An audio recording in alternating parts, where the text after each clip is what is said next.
आवाज की दुनिया के दोस्तों, कल जो मैं बता रहा था कि नेमीचंद ने उसे बताया कि मैं डेली मंदिर जाता हूँ। वो आज सुबह जब मंदिर के दर्शन करके बाहर आ रहा था तो मैं मंदिर की सीढ़ियों पे मैंने एक भिखारी को देखा। उसके शरीर की जो अवस्था थी उसे देखने के बाद में मेरे अंदर एक दया की भावना आई। मैं उसके पास पहुंचा। मैंने कहा, बाबा क्या बात है, आपको देख करके ऐसा लग रहा है कि आप सही नहीं हो। बोलिए क्या तकलीफ है? भूख लग रही है? मैं आपको नाश्ता मंगवा दे रहा हूँ। उसने सर हिला दिया, जबकि उसका चेहरा नीचे जमीन की तरफ देख रहा था। जब उसने सर हिलाया तो उसने नेमीचंद ने फिर पूछा, आप क्या, अगर रुपए की जरूरत तो मैं रुपए दे देता हूँ। उसने फिर सर हिला दिया। उसके बाद में उसने कहा, तो क्या बात है? बोले, आप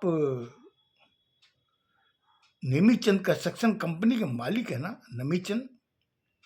जब उसने भिखारी के मुंह से अपना नाम सुना तो वो भी अचंभित हो गया। उसने उसे गौर से देखा। बोले, बाबा आप अपना चेहरा तो दिखाओ। उसने जब अपनी जमीन से चेहरा उसकी तरफ जब किया, करने के बाद में नेमीचंद की उसको देख करके वो अवाक हो गया। इधर में नेमीचंद उसके नजर चेहरे से अपनी नजर नहीं हटा पा रहा था। रमेश ने कहा कि फिर क्या हुआ, कौन था वो?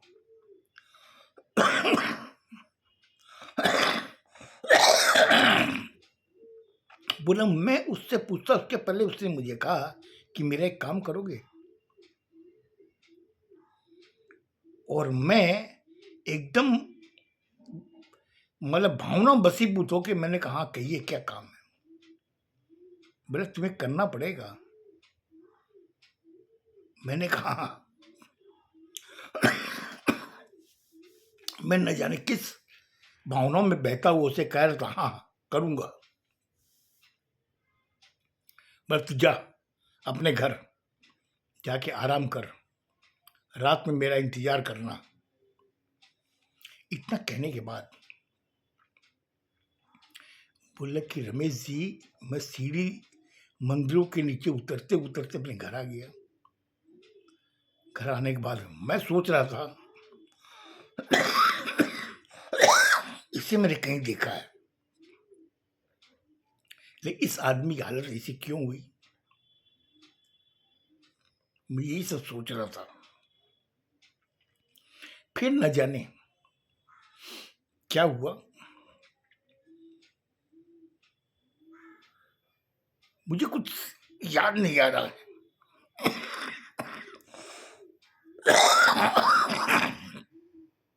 रमेश ने कहा, क्या याद नहीं आ रहा आपको? नेमीचंद ने कहा कि मैं आपको बताता हूं। मैं घर आके मेरा मन कहीं नहीं लग रहा था। पत्नी ने खाना दिया, मैंने खाना खाया। खाने के बाद में मैंने उससे कहा कि मैं अपने शयन कक्ष में जा रहा हूँ, मुझे कोई डिस्टर्ब न करे। इतना कह के मैं अपने शयन कक्ष में आ गया। आने के बाद ही मुझे बड़ी बेचैनी हो रही थी और मैं अपने मन को शांत करने के लिए एक किताब पढ़ने लगा। किताब जब पढ़ रहा था तो अचानक उस पन्नों पर उसी भिखारी का चेहरा दिखाई दे रहा मुझे। रमेश भी बड़ी अचंभित होके नेमीचंद को देख रहा था। बोले फिर क्या था? मैंने किताब बंद कर दी। क्यों? मैं उस चेहरे से अलग होना ही नहीं चाहता था या होने नहीं दे रहा था मुझे। कौन था जो मुझे उस चेहरे से अलग होना नहीं देना चाह रहा था या मैं होना नहीं चाहता था? ऐसे करते कि रात के 8:30 बज गए। पत्नी आके मुझे खाना दी, मैंने खाना खाया। खाने के बाद में पत्नी से कहा कि मुझे कोई डिस्टर्ब न करे, मैं थोड़ा आज परेशान हूँ। पत्नी ने खाली मुझे बड़े कोमल स्वर में पूछा कि स्वामी क्या बात है। मैंने उससे कहा कि देखो, आज मुझे मत पूछो, कल मैं तुम्हें बताऊंगा। इतना कह के मैं रात को सो गया। सोने के बाद में कब मेरी नींद टूटी मुझे मालूम नहीं। मेरे सामने वही भिखारी बैठा हुआ था कुर्सी पर, मतलब मेरे पलंग के ठीक 4 फुट की दूरी पर एक कुर्सी पड़ी रहती, जहाँ पे मैं कभी कभी बैठ के स्टडी करता हूँ। उस कुर्सी पे वो बैठा हुआ था। मैं उससे देखा, मैंने कहा तुम कमरे में आए कैसे। मैंने तो अपनी पत्नी से कहा था कि कोई मुझे डिस्टर्ब न करे। बोले मैंने तुमसे कहा था ना मैं आऊंगा, अब आ गया। अब तुम मेरे काम सुन, मैं तुम्हें जो बताना चाहता हूँ। बोला हाँ कहो। मैं भी बड़ा नरम सा हो गया। मैंने कहा कहो क्या काम है। बोले तुम्हें रमेश से मिलना पड़ेगा। जब उसने रमेश का नाम लिया तो मेरे समझ में नहीं आया कि रमेश कौन है। तो मेरी कंपनी में कम से कम 5-7 रमेश हैं, जिनका नाम रमेश है। वो हमारा काम करते हैं, अच्छे कर्मचारी हैं।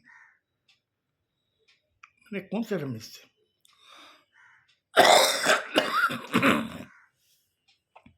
मैं तुम्हारे कर्मचारी से नहीं,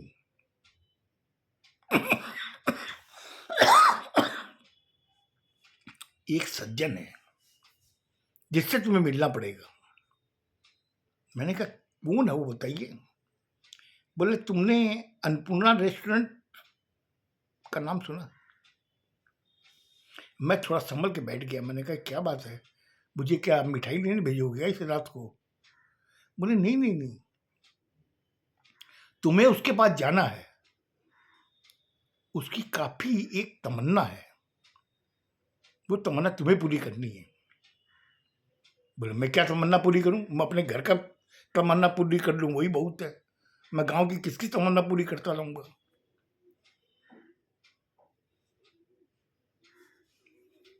वो भिखारी बड़े गौर से उसको देख रहा था। बोले मैंने तुमसे वादा लिया था ना कि मेरा तुम्हें एक काम करना पड़ेगा। तुमने मुझे वादा किया कि हाँ मैं करूंगा, तुम ना क्यों कर रहे हो। बोले ना कहाँ कर रहा हूँ, मैं ये बोल रहा हूँ कि मेरे घर की तमन्ना पूरी हो जाए। मैं गांव की किसकी करता फिरूंगा। बोले ये तमन्ना तुम्हें पूरी करनी है, इसलिए रात को मैं तेरे पास आया हूँ। करेगा ना। मैं फिर भावना के बसीभूत होकर के मैंने कहा मैं करूंगा। वो तो सुन, अन्नपूर्णा रेस्टोरेंट के मालिक से के पास जा, उसका नाम रमेश है, उससे जाके मिल। उसके इस रेस्टोरेंट को तुम्हें 3rd फ्लोर तक बनाना है, और ये काम तुम ही कर सकता है। अगर वो तुम्हें पूछे तो तुम कहना ऊपर ऊपर से आदेश है। बोले उससे क्या होगा। बोले मैं तुझसे कहा था मैं एक काम करेगा, तूने हाँ भरी है, अब तुम्हें ये करना है, और तुम कल ही जाओ उसके पास, जाकर उससे मिल, उसको सारी बात बता, वो जहां तक ख्याल है वो मानेगा। कब बाद में इतना कहने के बाद में